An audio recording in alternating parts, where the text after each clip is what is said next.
Scale ও কম্পাসের সাহায্যে 105 degree কোণ অঙ্কন।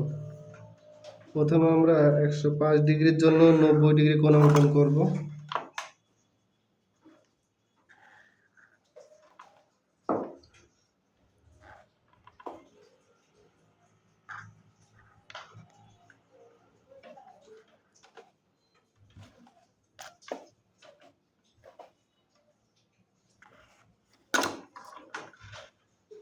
এই পর্যন্ত আমার 90 ডিগ্রি,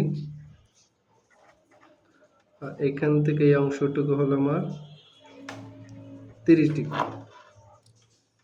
এই 30 ডিগ্রি কোণকে অর্ধেক করব, অর্ধেকে নেব, অর্ধেকে বেশি নেব, যত খুশি নিতে পারি।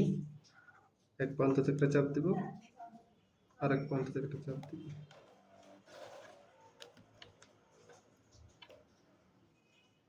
এই অংশ হয়ে গেল